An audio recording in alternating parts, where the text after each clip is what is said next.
Salut à tous, on se retrouve pour l'épisode 2067 du Zap Image. On commence aujourd'hui en ce vendredi 23 décembre avec des anniversaires.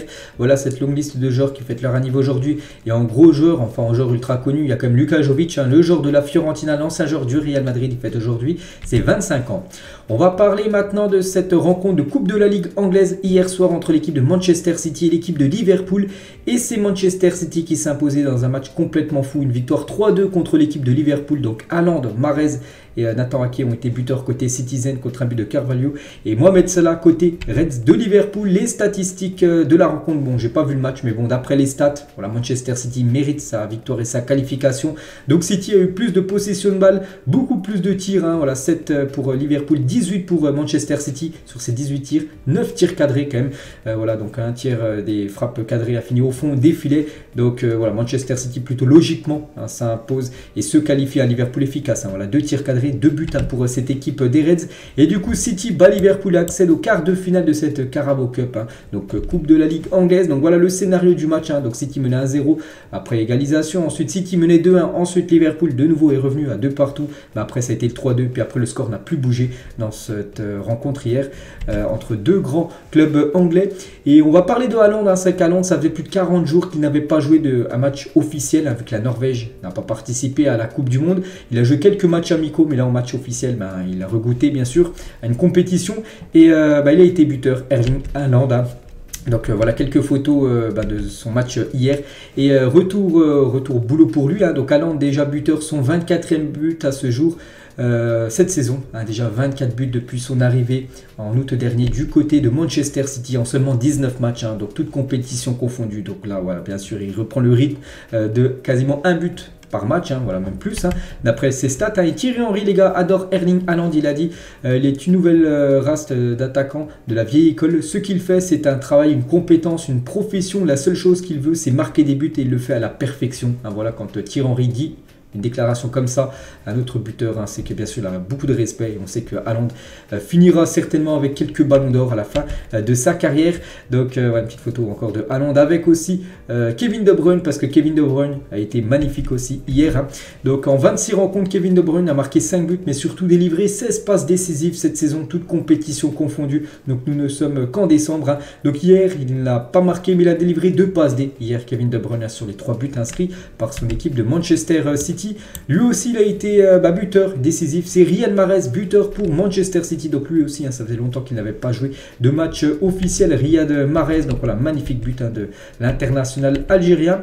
Et il a mis un petit message sur ses réseaux sociaux, donc présence anticipée au tour suivant. Donc voilà, qualification pour les quarts de finale. Aymeric Laporte aussi qui avait joué cette Coupe du Monde avec l'Espagne. Malheureusement, ils ont été éliminés pour eux très tôt, dès les huitièmes de finale. Donc il a eu un petit message aussi, difficile de recommencer. Mais on a traversé un gros effort de tout le monde. On recommence, voilà, parce que lui il était présent hier pour ce match. Il a joué le mondial il y a quelques temps, lui aussi il a joué le mondial et lui aussi il a échoué très rapidement. Donc voilà, en phase de poule avec l'Allemagne. C'est Gundogan, retour au football de club avec un excellent résultat, une excellente performance d'équipe en quart de finale de qualification. Nathan Ake aussi au prochain tour avec un but, il a été le dernier buteur côté Manchester City, le but du 3-2, le but de la qualif. C'est super d'être de retour. Jack Grealish ou même Phil Foden, les deux Anglais qui étaient aussi présents hier pour cette rencontre. On va parler de ce joueur que peu de personnes connaissent, c'est Rico Lewis, donc c'est le défenseur droit de Manchester City. Il a fait un énorme match hier contre l'équipe de Liverpool. Regardez la déclaration de Pep Guardiola à la fin du match. Donc j'avais l'impression que sans lui, nous ne pouvions pas jouer notre jeu. Il a été extrêmement impressionnant à son jeune âge. Donc voilà, un très beau message de Pep Guardiola envers sa jeune pépite Rico Lewis.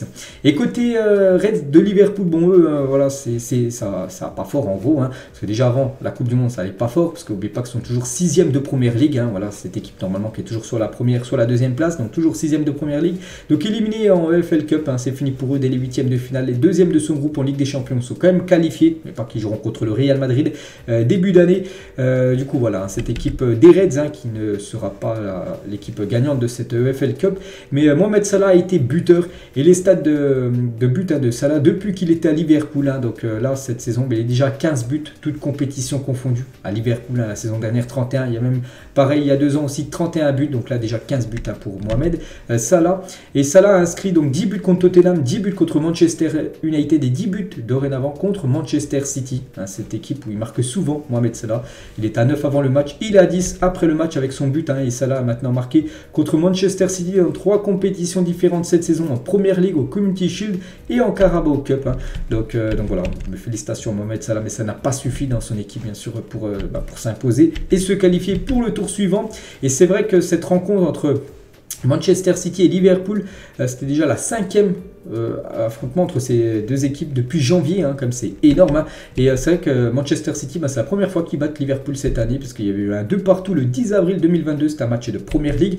Il y avait une victoire quelques jours après, donc 6 jours après, là c'était de la FA Cup, donc la coupe anglaise, où Liverpool s'est imposé 3-2, cette fois-ci contre Manchester City, là en 16 avril 2022.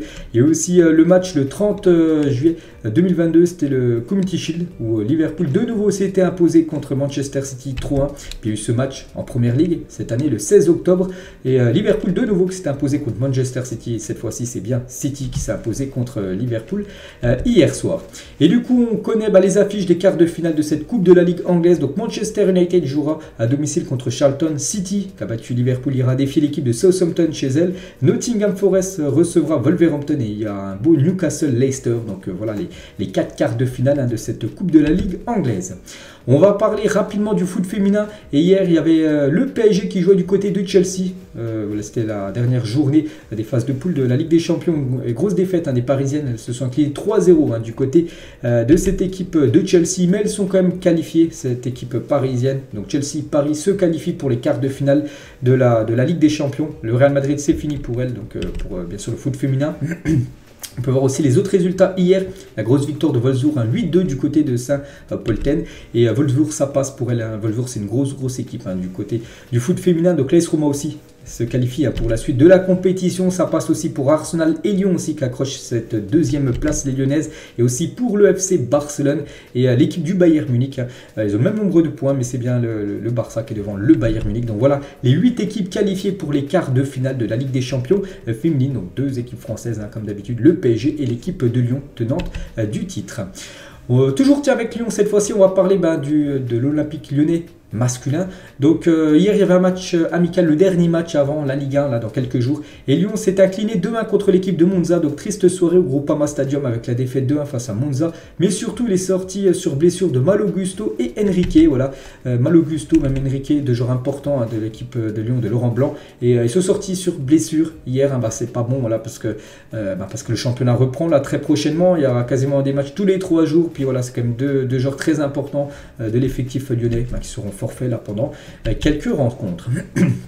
Et toujours sur cette rencontre hier, on va parler du joueur de Monza, donc Pablo Mari, qui s'est fait poignarder, souvenez-vous, dans un centre commercial de cela, donc il y a déjà quelques mois, a rejoué au foot. Donc hier, à l'occasion d'un match amical face à l'Olympique lyonnais, donc ça fait plaisir de le revoir sur les pelouses. Toujours avec Lyon, donc Lyon fait la une aujourd'hui du journal L'équipe, donc Born in the USA, voilà, par rapport au rachat de l'Olympique lyonnais. Vous savez que c'est John Textor, maintenant le nouveau propriétaire de Lyon. C'est maintenant Jean-Michel Aulas qui est toujours le président, mais voilà, le propriétaire, c'est bien cet investisseur américain, donc désormais contrôlé par l'américain John Textor. L'OL entre dans une nouvelle ère que ses dirigeants espèrent de nouveau prospère sur le terrain. Ce n'est pas encore gagné, seulement 8e de la Ligue 1. Les Gones se sont inclinés donc 2-1 sans gloire face à Monza hier soir en match amical. Donc on verra ce que ça va donner. Donc le prochain match de Lyon, c'est là dans quelques jours, la semaine prochaine, mercredi, contre l'équipe de Brest.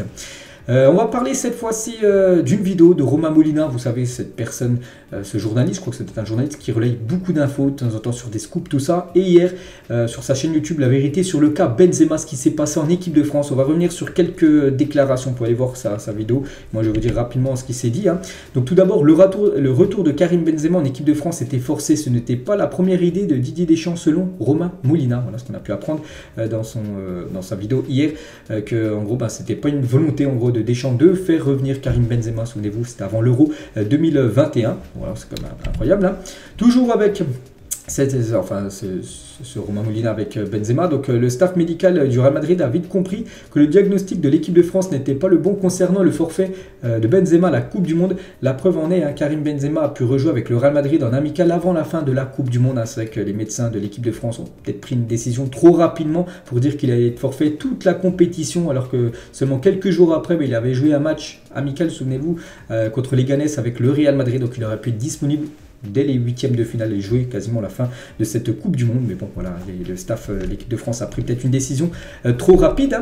Toujours sur cette affaire Benzema-Deschamps. Donc Deschamps aurait assuré à Karim qu'il ferait partie du groupe France pour l'Euro 2016 d'après Romain Molina. Mais bon, on peut voir qu'il n'avait pas respecté sa parole, si ça venait être vrai, parce que Benzema n'avait pas été dans le groupe de l'équipe de France pour cet Euro 2016. Toujours sur ça, donc il a été dit au groupe France de ne pas liker le contenu de Karim Benzema sur les réseaux sociaux. Donc voilà, Benzema, souvenez-vous, il mettait pas mal de stories Instagram ou même des photos avec toujours des petits messages énigmatiques. Donc en gros, il fallait pas que les joueurs français likent le contenu de Karim Benzema. Donc la FFF était en colère contre Aurélien Tchouaméni après qu'il ait soutenu publiquement Karim Benzema. Voilà, donc c'est quand même incroyable tout ce qu'on apprend. Après, est-ce que c'est vrai ou non? Je sais pas, juste je vous relaye les infos de Romain Molina, mais on sait que c'est quelqu'un quand même plutôt bien renseigné à chaque fois. L'opposition Benzema-Giroud arrange certaines personnes en équipe de France qui avait quasiment, voilà, peut-être pas un clash, mais voilà, quasiment un froid entre les deux. Donc voilà. Toujours sur cette affaire-là, donc plusieurs joueurs, dont Griezmann et Pogba, auraient été mécontents du retour de KBNF en équipe de France en 2021 parce que ce retour leur enlevait une part de lumière. J'en avais parlé il y a quelques jours, Griezmann, Pogba et aussi Hugo Lloris. Voilà, ils étaient contre le retour de Karim Benzema du côté de l'équipe de France. Et lors de l'Euro 2020, donc qui s'est joué en 2021, des personnes à la FFF ont dit qu'il y avait un problème. Donc on remettrait la faute sur Benzema. En gros, c'était le bouc émissaire. Donc voilà, s'il y avait quelque chose qui n'allait pas dans le groupe de l'équipe de France, c'était à cause de Karim Benzema. Voilà, c'était le coupable idéal. Donc c'est quand même complètement fou de voir ces infos-là. Et il y a une dizaine d'années, Florence Ardouin, donc directrice générale de la FFF, souhaitait que Karim Benzema arrête de partager des trucs de rap par peur que cela influence de mauvaise manière ses coéquipiers en équipe de France. Voilà encore ce qu'on a appris hier de la vidéo de Romain Molina. Donc voilà, bon, c'est toujours des scoops. Après, est-ce que c'est vrai, est-ce que c'est faux, je ne sais pas, mais c'est vrai qu'on sait qu'il y a un froid quand même. On l'a vu avec les messages énigmatiques, les stories, tout ça de Karim Benzema. Donc voilà, c'est triste quand même que ça se termine comme ça.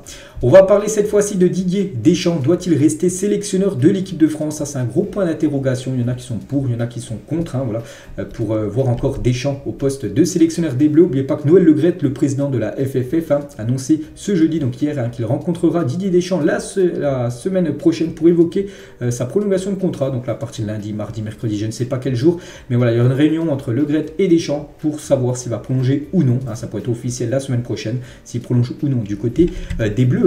Et dans un entretien accordé à Ouest France, Noël Le Graët s'est exprimé sur la prolongation de Deschamps. Il a dit il a les cartes en main pour une prolongation, car je lui avais dit qu'à partir du moment où on était dans le dernier carré du mondial, donc atteindre au moins les demi-finales, la décision lui appartenait. Donc voilà, en gros, ce qui va être certainement dit, c'est que la semaine prochaine, Noël Le Graët dira à Deschamps tu peux prolonger. Maintenant, c'est à toi de voir. Maintenant, ça sera à Deschamps de choisir, bien sûr, s'il veut continuer ou non en équipe de France.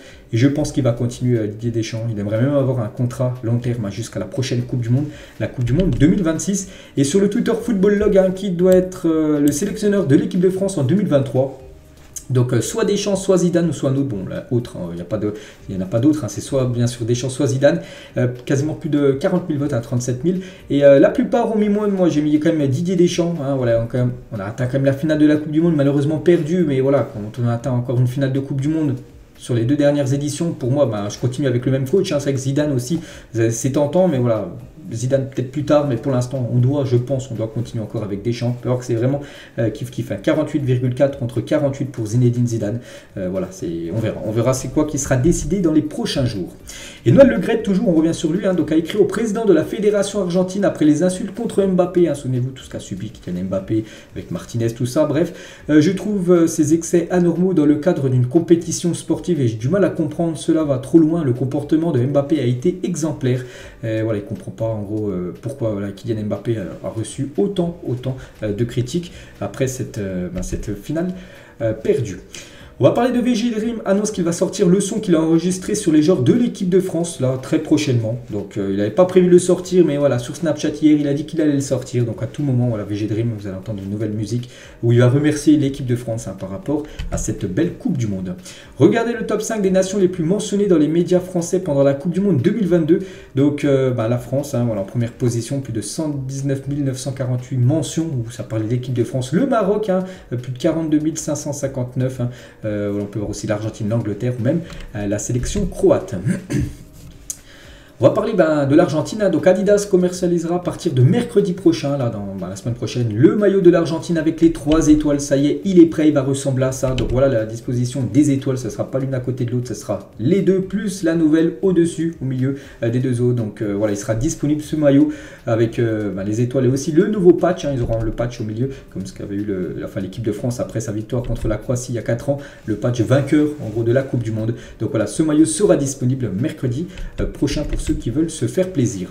On va parler de Léo Messi, je l'avais dit hier, mais ça s'annonce en fait que c'était bien vrai, que Messi aurait bien demandé au PSG de présenter son trophée de champion du monde au public des Parcs des Princes. Le club serait réticent et je pense que c'est bien sûr la bonne décision. Voilà, ça aurait été n'importe quelle équipe contre l'Argentine en finale, où il aurait pu la présenter, mais vu que ça a été l'équipe de France, il ne peut pas présenter cette Coupe du Monde, enfin la réplique de la Coupe du Monde au Parc des Princes, devant les supporters français, parce que la plupart c'est les supporters français au parc, donc non, ouais, c'est pas possible. Donc êtes-vous pour ou contre Donc pour ou contre, voilà, plus de 38 000 votes, et beaucoup disent contre, et c'est plutôt logique. Donc voilà, normalement il ne devrait pas présenter cette Coupe du Monde au Parc des Princes, et c'est plutôt logique. Weghorst, les gars, sur Léo Messi, donc il a réagi, Weghorst, donc après cette Coupe du Monde, par rapport, souvenez-vous, quand Messi il a un petit peu pété un câble, il a dit idiot, va là-bas, tout ça, après le match contre les Pays-Bas. Encore, je voulais lui rendre hommage après le match, mais il n'était pas disposé à ça. Eh bien, je considère ça comme un beau compliment, car maintenant, il connaît mon nom. Cela signifie que j'ai fait quelque chose de bien. C'est vrai qu'avant, certainement, le match, Léo Messi ne connaissait pas du tout l'existence de Weghorst, et maintenant, il le connaît, vu qu'il y a eu un froid, enfin un petit clash entre les deux. Enfin, c'est surtout Messi qui a eu un clash avec l'attaquant néerlandais qui avait été double buteur lors de ce match contre l'Argentine. Toujours avec Léo Messi, on sait que Messi c'est une légende du côté de l'Argentine, ça date pas d'hier, mais voilà, ce qui date d'hier, c'est bien cette nouvelle fresque dans les rues de Buenos Aires, où Messi avec le trophée de la Coupe du Monde magnifiquement réalisé par cet artiste. Bon, ça a été peut-être un peu moins réalisé, donc c'est un tatouage, donc il a pris cher Messi, donc voilà, il y a beaucoup de supporters argentins qui ont fait des tatouages par rapport à cette Coupe du Monde. Donc il a fait le visage de Léo Messi, mais bon, il ressemble pas trop à Léo Messi, je sais pas ce que vous en pensez, celui-là aussi, je sais pas si c'est Messi, je sais pas si c'est un autre joueur, lui aussi, je trouve que le tatouage n'est pas du tout ouf. Et il y a des autres aussi tatouages, donc un tatoueur a tatoué les images marquantes de l'Argentine lors de la Coupe du Monde à ses clients. Le résultat est plutôt pas mal, donc Martinez, quand il avait fait sa célébration après son titre de meilleur gardien, son arrêt contre Colomani, donc on aurait préféré que ça aille au fond, ou même Messi, les gars, quand il avait fait cette célébration devant le staff, on va dire, néerlandais. Toujours sur l'Argentine, donc après que Léo Messi, après sa retraite du football international en 2016, Enzo Fernandez, qui avait seulement 15 ans, il n'était pas footballeur professionnel, Enzo Fernandez, qui a fini meilleur jeune joueur de la Coupe du Monde, lui a écrit une lettre sur Facebook, 6 ans plus tard, ils ont remporté la Coupe du Monde ensemble. Voilà, regardez, ça date du 27 juin 2016, Enzo Fernandez qui met un message, bon c'est en anglais, on peut mettre pause, bon si vous arrivez à traduire, tant mieux. En gros il dit que voilà, il voulait qu'il change d'avis à Léo Messi, parce que quelques jours avant, Léo Messi avait dit qu'il annonçait sa retraite internationale parce qu'il en avait marre des coups de massue. Regardez aussi cet article que j'avais trouvé lors de l'annonce de la retraite de Léo Messi. Donc Messi, 6 semaines de retraite internationale et ça repart. Il avait arrêté sa carrière avec l'Argentine pendant 6 semaines, puis après il avait changé d'avis, puis il était retourné en Argentine. Donc la star de Barcelone fait marche arrière après avoir annoncé sa retraite à l'issue de la Copa América, donc à 29 ans, donc c'était en 2016, voilà, il y a quelques années. Il a annoncé son retour par communiqué, donc un mois et demi et c'est fini. Le suspense n'aura pas été bien long pour Léo Messi. L'Argentine, le quintuple Ballon d'Or, avait annoncé sa retraite internationale après une cruelle et difficile défaite en Copa América au mois de juin. Il a finalement décidé de remettre le bleu et blanc de l'Albiceleste pour mener sa sélection jusqu'au mondial 2018. Beaucoup de choses ont traversé mon esprit le soir de la finale et j'ai sérieusement envisagé de partir, mais mon amour pour mon pays et ce maillot sont trop forts, a déclaré Messi dans un communiqué. Donc grâce à ce communiqué, surtout il voulait dire qu'il revenait en sélection.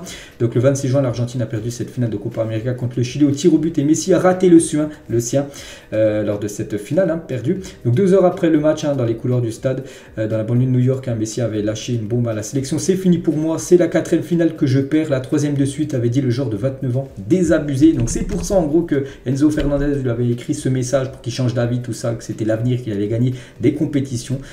Puis ça a été vrai, hein, parce que là il a remporté comme 3 beaux trophées, enfin surtout 2, hein, en gros, la Copa América et la Coupe du Monde là il y a quelques jours. Donc voilà, petite info concernant Enzo et Léo Messi. Toujours avec Messi, donc maintenant, il ne pense plus du tout à prendre sa retraite. Hein, et même Scaloni, les gars, s'enflamme et souhaite voir même Messi au Mondial. En 2026, il aura 39 ans. Espérons que ce ne soit pas sa dernière Coupe du Monde. Il doit garder au chaud le numéro 10 en attendant qu'il se décide. S'il arrête, on verra. Mais il faut garder espoir, hein, pour peut-être voir Léo Messi dans 4 ans, hein, du côté des États-Unis participer à, certainement là ça sera sa dernière Coupe du Monde s'il venait à la jouer. Toujours avec Messi, on peut voir aussi Dybala, on peut voir Angel Di Maria. Souvenez-vous, hein, quand la parade du bus de l'Argentine, je vous l'avais dit il y a quelques jours, il n'avançait plus parce qu'il y avait tellement de monde, puis ça avançait pas, puis il y avait un protocole à respecter, puis du coup la solution a été que tous les joueurs de l'Argentine défilent plutôt en hélicoptère. Voilà, le conducteur de l'hélicoptère, enfin le pilote, hein, donc il avait pris une petite photo, un petit selfie de lui avec bien sûr les joueurs de l'Argentine, hein, au-dessus des rues de Buenos Aires. Et toujours avec Messi, je vous ai dit qu'il a battu aussi quelques records sur Instagram, sur les réseaux sociaux. Donc regardez les 5 photos les plus likées de l'histoire d'Instagram. Donc la première c'est Messi où il lève la coupe. Le deuxième c'est toujours l'œuf, hein, toujours cette deuxième position, mais pourrait bientôt être battu par une autre photo de Messi, une autre photo qu'il a mis aussi ces derniers jours avec la Coupe du Monde où il est dans son lit. Et actuellement la 3e position, mais elle pourrait bientôt passer 2e. Hein. Une photo de Ronaldo avec Messi. Les deux c'est la pub Louis Vuitton où ils font une partie d'échecs, 4e position. Et une autre photo de Messi à la 5e position. Donc voilà, Messi très bien installé, hein, dans les photos les plus likées de l'histoire d'Instagram. Emiliano Martinez, hein, qui chambre Aurélien Tchouaméni sur son tir au but raté. Donc Martinez, on sait qu'il a déjà beaucoup chambré Mbappé, mais cette fois-ci c'est Aurélien Tchouaméni. Écoutez ce qu'il a dit, hein. Je savais que le garçon, donc en parlant de Tchouaméni, allait être nerveux avant de tirer son penalty. J'ai essayé de le jouer mentalement, il a tiré à côté, il a tout merdé, hein, voilà ce qu'il a pu dire, hein, encore ces derniers jours Martinez par rapport à Tchouaméni qui n'a pas cadré, n'oubliez pas son tir au but lors de la séance. Et Mourad Boudjelal à propos de Martinez, hein. Donc on stigmatise les Argentins, mais on a affaire à un abruti. Le fait qu'il soit argentin, c'est un détail. Moi, dans le rugby, je crois que Mourad Boudjelal, je crois que ça doit être le président de Toulon, moi à l'époque, hein, je crois que c'est lui. Bref, il a dit que lui aussi, il a des Argentins, mais ils ne sont pas tous comme Martinez. Hein. Il a dit, moi aussi, dans le rugby, il y a des Argentins. Ils ont beaucoup de classe, hein, vraiment beaucoup de classe. Que voilà, Martinez, hein, vraiment qui a fait un petit peu n'importe quoi. Après, bien sûr, lors des célébrations, Eric Dimeco, écoutez aussi ce qu'il a dit, hein, donc lui il a complètement craqué, hein, sur Martinez, hein, donc il a dit sur RMC hier soir, hein, il faut le comprendre, il doit avoir des problèmes dans sa vie, ce garçon, quand tu ne connais pas ton père et que tous les jours il y avait plein de papas qui venaient à la maison pour voir ta maman forcément. Donc là, il est allé un petit peu fort comme Eric Dimeco, donc voilà, cette affaire Martinez. On va parler de ce cuisinier, hein, donc la FIFA fait savoir qu'elle compte prendre des mesures suite à l'intrusion de Salt Bay après la remise du trophée de la Coupe du Monde dimanche, en gros, parce qu'il est rentré sur la pelouse, il n'avait pas le droit, hein, il est parti célébrer, on peut voir vraiment qu'il avait le trophée de la Coupe du Monde, il fêtait ça avec l'Argentine, il n'avait pas le droit de rentrer sur la pelouse, donc voilà, la FIFA pourrait prendre des mesures internes appropriées pour être sanctionné, bon je ne sais pas sanctionné de quoi, mais voilà, bien sûr il devrait avoir une enquête sur lui. Regardez sur le Twitter officiel de la Coupe du Monde. Donc hier j'ai montré le top 10, hein, classement FIFA des meilleures équipes, hein. Donc premier Brésil avec Neymar en tête d'affiche, l'Argentine c'est Messi tête d'affiche, la France c'est Mbappé tête d'affiche, hein. On peut voir Belgique en Hollande avec aussi Pays-Bas avec Kevin De Bruyne, Rashford et Gakpo. Et regardez Croatie, Italie, Portugal et Espagne. Et regardez surtout le Portugal, les gars, ils ont mis Gonzalo Ramos. Hein, donc quand on parle du Portugal, on pense directement à Cristiano Ronaldo, ils ont préféré mettre comme Gonzalo Ramos, important. À chaque fois, c'est quasiment les joueurs, peut-être pas quasiment les meilleurs joueurs, mais les joueurs les plus connus, on va dire. Hein. Donc là, Messi, là, Eminem, hein, quasiment. Puis là, ils ont mis Gonzalo Ramos à la place de Cristiano Ronaldo. Peut-être un troll, hein, envers CR7. Hein. Et toujours avec Cristiano Ronaldo, tiens, vous savez que Ronaldo, j'avais dit qu'actuellement, il est en Arabie Saoudite. C'est peut-être pour signer son futur contrat, hein. Et il a mis quelques photos des stories Instagram là, ces dernières heures. Donc la dernière story de Cristiano Ronaldo, il prend du bon temps, hein, CR7, voilà ce qu'il a pu mettre, hein. Il y a quelques heures il a mis aussi ça dans un sauna, hein, pour toujours s'entraîner, hein, pour Cristiano. Donc il a mis important de se détendre après avoir rien fait. Voilà, un petit troll. Hein. Et concernant voilà, son futur en club, hein, qui devrait être cette équipe de Al Nasser, on en parle de plus en plus. Hein, il propose bien un contrat de 200 millions d'euros par an à CR7 et espère boucler sa signature avant la fin de l'année, dans moins de 8 jours. Hein. Donc le club saoudien attend le feu vert du Portugais, d'après Fabrizio Romano. Hein. Vous savez que c'est Fabrizio Romano, quand il dit ça, hein, c'est pas pour rien. Donc voilà, en gros, ils attendent, enfin cette équipe de Al Nasser attend le feu vert de Cristiano Ronaldo pour que tout soit officialisé. Hein. Et Ronaldo donc sera lié à l'Arabie Saoudite jusqu'en 2030. Hein, s'il vient à signer. Donc 2 ans et demi en tant que joueur et le reste en tant qu'ambassadeur de la candidature du pays à l'organisation de la Coupe du Monde 2030. Donc on sait déjà où se déroulera la future Coupe du Monde 2026, hein, Canada, États-Unis, Mexique. Mais en 2030, il y a quelques pays qui aimeraient l'organiser. Donc il y a l'Uruguay pour le centenaire, eux qui avaient organisé celle de 1930, ils aimeraient organiser celle de 2030. Et aussi l'Arabie Saoudite, hein, qui aimerait pourquoi pas organiser cette Coupe du Monde 2030 et ils aimeraient que Ronaldo soit l'ambassadeur pour cette candidature de l'Arabie Saoudite pour cette Coupe du Monde dans 8 ans. Jamie Carragher, les gars, il a dit: je ne suis pas un grand fan de Ronaldo, mais j'ai tellement d'admiration pour sa force mentale. Je pense qu'il est probablement l'un des joueurs les plus forts mentalement. Il a eu ce truc toute sa carrière. Hein. C'est vrai qu'il subit beaucoup de choses, hein, comme Cristiano Ronaldo. Hein, voilà, toutes les critiques, tout ça, ses performances qui ne sont pas bonnes, hein, comme depuis quelques temps, on va pas se mentir. Et voilà, il est toujours voilà, dans sa tête, ça va toujours très très bien Cristiano Ronaldo. Et ça, bien sûr, c'est très bien pour le joueur portugais. Hein, ça reste, n'oubliez pas, une légende de ce sport. Hein.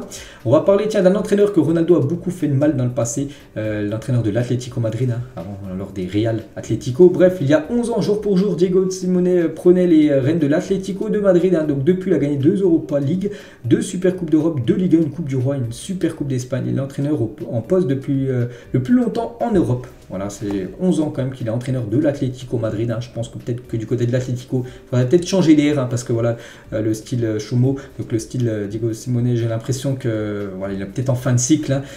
Donc voilà, à voir s'il sera encore futur entraîneur de cette équipe des Colchoneros prochainement. Lui n'est plus entraîneur, si on continue avec les entraîneurs, et c'est officiel, c'est Gérard Batti qui n'est plus l'entraîneur de l'équipe de Angers, hein, cette équipe qui est actuellement lanterne rouge de la Ligue 1. Et les entraîneurs virés en Ligue 1 depuis le début de la saison, donc Bost, Der Zakarian, Furlan, Garcia, Dalloglio et Gérard Batti, qui a été licencié par Angers hier. Lui aussi, c'est plus le coach de cette sélection, c'est la sélection polonaise, hein, donc il s'appelle Michniewicz, je crois que ça se dit comme ça, donc il est licencié par la fédération polonaise, c'est lui qui était l'entraîneur de la Pologne. Hein. Ils se sont fait battre contre l'équipe, enfin ils ont perdu contre l'équipe de France en 8e de finale, donc ils vont trouver maintenant un nouveau sélectionneur. Toujours avec les sélectionneurs, donc Abraham Grant, donc 67 ans, a été nommé à la tête de l'équipe nationale de Zambie. Donc finaliste de la Ligue des Champions avec Chelsea en 2008, hein, c'était lui le coach. Le technicien israélien avait mené également le Ghana en finale de la CAN en 2015. Donc maintenant c'est lui le nouveau sélectionneur de cette équipe de la Zambie. On va parler de Thierry Henry sur son passif d'entraîneur. Hein. Je suis allé à Monaco, je ne pouvais pas le savoir, mais je suis arrivé avec 13 joueurs blessés. Vous arriviez, ils m'ont donné 2 mois et demi et j'étais viré. On m'a dit: maintenant tu es un coach. Hein. Voilà, vu que tu es un coach maintenant, c'est plus pareil que quand tu es un joueur, quand il y a des mauvaises performances, les joueurs ne sont pas virés, mais c'est le coach. Maintenant, vu que tu es un coach, ça n'allait pas. Ça enchaînait les défaites du côté de Monaco. Du coup, tu as dû être viré. Toujours avec un coach Allegri sur la seconde partie de saison de la Juventus. Il a dit: l'objectif est de disputer 36 matchs avec la finale de l'Europa League et celle de la Coupe d'Italie où elle veut tout rafler. N'oubliez pas qu'ils ont fini 3e, hein, de la Ligue des Champions, qui joueront l'Europa League, qui vont plus jouer contre l'équipe de Nantes là, dès début d'année. Et voilà, il veut tout rafler, hein, que ce soit l'Europa League, la Coupe d'Italie, et pourquoi pas essayer de gagner ce Scudetto. Mais bon, ça va être compliqué de revenir sur l'équipe de Naples. Et toujours avec la Juve, hein, donc Tottenham est très intéressé par Adrien Rabiot, dont le contrat avec la Juventus expire cet été. La vieille dame pourrait laisser le Français partir cet hiver afin de ne pas le laisser quitter librement le club. Il en demande 15 millions d'euros pour lâcher Adrien Rabiot. Je sais qu'il y a aussi le FC Barcelone qui est intéressé par Rabiot, qui est en fin de contrat, en fin de saison. C'est pour ça que maintenant il y a pas mal d'équipes Barça, Tottenham qui s'intéressent à lui, parce qu'il a quand même réalisé une belle Coupe du Monde à Rabiot. Et lui aussi, les gars, donc en cas d'échec sur les dossiers Bellingham et Fernandez, le Real Madrid ciblerait Manuel Locatelli en tant que plan C pour renforcer sous milieu de terrain. Bien sûr, si Bellingham et Fernandez ça échoue, ça sera peut-être Locatelli, un futur joueur madrilène. L'AC Milan pourrait annoncer la prolongation d'Ismaël Bennacer avant la fin de l'année, donc là dans moins de 8 jours, 4 millions d'euros par an en salaire jusqu'en juin 2027. Donc voilà, il devrait prolonger, c'est vraiment mérité parce qu'il fait du très très bon taf du côté de Milan. Concernant Achraf Hakimi, son agent, il a dit à Calcio mercato. Donc Achraf est très heureux au PSG, il est sous contrat jusqu'en 2026. Le Marocain ne discute avec aucun autre club et est uniquement focalisé sur le PSG selon Fabrizio Romano, parce qu'on a des rumeurs qu'il pourrait peut-être faire son retour du côté du Real, parce qu'il aurait envie de retourner à Madrid, son ancien club. Mais voilà, d'après Fabrizio Romano, vraiment il pense qu'au Paris Saint-Germain. Achraf Hakimi, on a un contrat encore pendant 4 saisons du côté de la capitale française. Concernant Azzedine Ounahi, donc c'est Naples qui est en pole position pour le transfert du joueur de Angers qui a fait une grosse Coupe du Monde avec le Maroc. Donc l'Inter et l'OM sont également dans la course pour accueillir le joueur d'après Foot Mercato. Donc voilà, peut-être Naples, passer de Angers à Naples, ce serait bien sûr une magnifique bonne nouvelle, on peut dire, pour Azzedine Ounahi, mais ce serait tellement mérité pour lui. La carrière de Delali en chute libre, donc l'ancien joueur de Everton, donc maintenant il joue au Beşiktaş, donc Beşiktaş était mené 2-0 hier en Coupe de Turquie face à Sanurfaspor. L'anglais est sorti à la 30e minute, même avant la mi-temps, je pense à Giroud et Dembélé, parce qu'en gros il n'était pas bon, donc il est sorti à la 30e minute, et résultat, le Beşiktaş s'est imposé 4 buts à 2 sans lui, donc quel dommage, il était hyper talentueux à l'époque, c'est vrai que, regardez là, depuis tout en bas, c'est le dernier match à Everton, depuis qu'il a rejoint l'équipe du Beşiktaş. Bon, il joue un petit peu, il joue quasiment des moitiés de match à chaque fois, mais c'est vrai qu'il est très peu décisif, on peut voir seulement 2 buts et une passe D en quasiment dizaine de matchs, donc c'est pauvre quand même pour Delali, ce qu'il apporte à l'équipe du Beşiktaş. Connaissez-vous Ryan Philippe? Donc c'est qui ce joueur? Donc il est passé par Dijon ces dernières années. L'attaquant français de 22 ans est en train de retourner le championnat du Luxembourg avec des stats complètement folles. C'est vrai qu'il a disputé 15 matchs dans le championnat de Luxembourg, 18 buts et 18 passes décisives. Bon, après je ne sais pas trop ce que ça vaut ce championnat du Luxembourg, mais voilà, c'est comme des très très belles stats pour l'ancien Dijonais. Entièrement rénové, le stade des Canourgues, situé à Salon de Provence, sera renommé le stade Dimitri Payet. Le Français inaugurera le stade ce vendredi, là, cet après-midi à 15h. Il sera présent du côté de Salon de Provence pour ce stade qui s'appellera maintenant le stade Dimitri Payet. Et on finit les gars, c'est les dernières infos, et vu qu'on finit avec Payet, parce qu'il est bien dans cette équipe de France. Donc quel joueur actuel vous enverriez dans le passé pour que la France gagne la finale de l'Euro 2016? Donc voilà, c'était Portugal-France, finale de l'Euro. Malheureusement on a perdu, encore une finale cette fois-ci contre le Portugal. Et on peut voir le groupe de la France, donc il y avait déjà Hugo Lloris, il y avait Evra, Umtiti, Koscielny, Sagna, Sissoko au milieu droit, Pogba, Matuidi, Payet, Griezmann et Olivier Giroud. Donc quel joueur de l'équipe de France par exemple qui a participé à la Coupe du Monde enverriez-vous lors de cette année 2016 pour essayer de gagner cette finale contre le Portugal? Donc moi je penserais bien sûr directement, et je pense que vous pensez tous au même, à Kylian Mbappé, bien sûr Mbappé. Bon, et après il faudra en remplacer mais bon, Payet avait été énorme lors de cet Euro. La même chose pour Sissoko. Bon, j'enlèverai quand même un des deux, j'enlèverai Sissoko, voilà, bon, il faut en sortir un, et je mettrai peut-être Mbappé à sa place. Voilà, s'il faut en mettre un, il y a aussi Benzema les gars, qui serait aussi, je pense, un point fort pour cette équipe de France. S'il avait été convoqué, n'oubliez pas qu'on a parlé en plus aujourd'hui qu'il aurait dû être présent lors de cet Euro, mais bon, Deschamps du coup ne l'avait pas appelé. Donc voilà les gars, la fin de cet épisode, j'espère que ça vous a plu. On se retrouve ce soir, encore pas mal de choses à vous dire ce soir. Donc ce soir 21h, bonne journée à vous et à tout à l'heure.